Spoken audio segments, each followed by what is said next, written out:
Welcome to The Explainer. Today we're going to dive into a framework that might just completely change how you define being rich. And I mean, forget about bank accounts for a minute. We're talking about a whole different kind of portfolio.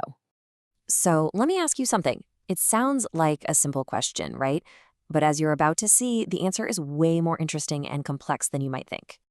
So, what if true wealth wasn't just one thing? What if it was actually a combination of three totally different kinds of riches? According to our source material, this is the real secret to a fulfilled life.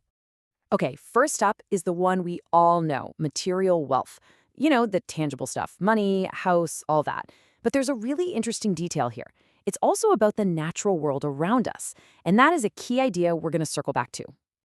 Next, we've got mental wealth. This is all about your inner world, the health of your thoughts and emotions, the strength of your relationships. It's the richness that comes from love and connection.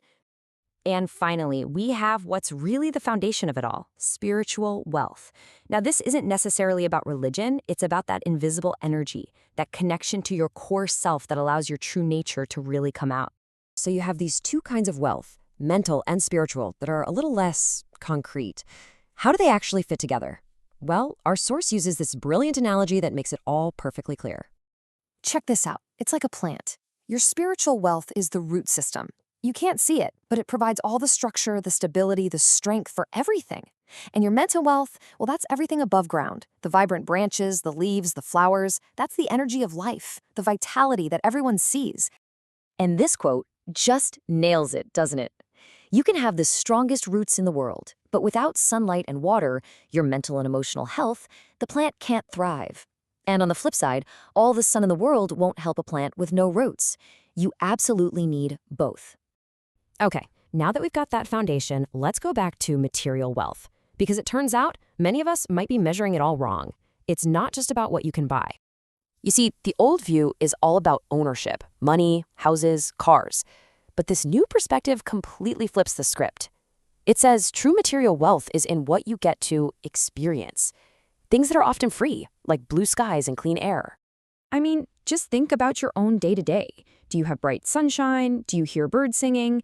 These aren't just nice things. From this point of view, they are your treasures. They're a core part of your material fortune, and they could make you far richer than a billionaire living in a concrete jungle. All right, so we've got these three buckets of wealth: spiritual, mental, and material. But here's the big question. Is there an order?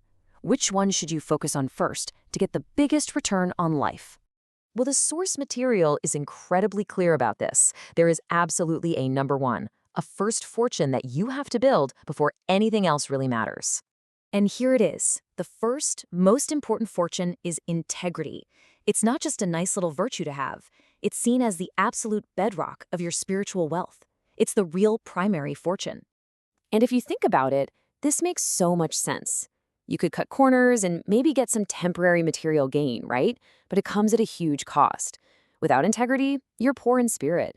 And that means no real inner peace or security, no matter how much money you have in the bank. So let's put it all together. What's the practical blueprint here for building a genuinely rich life using this model? There's a very clear order of operations here. Step 1, build your foundation with spiritual wealth. Focus on your integrity, on your true nature. Step 2, grow your mental wealth. Nurture those connections, that love, that joy.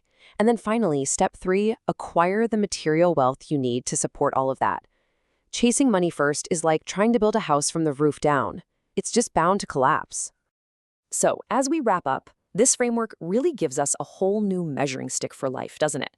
It challenges us to look past our bank accounts and start counting our riches in integrity, in connection, and in moments of quiet beauty. It leaves us with a simple but pretty profound question. Now that you know this, how will you measure your true wealth?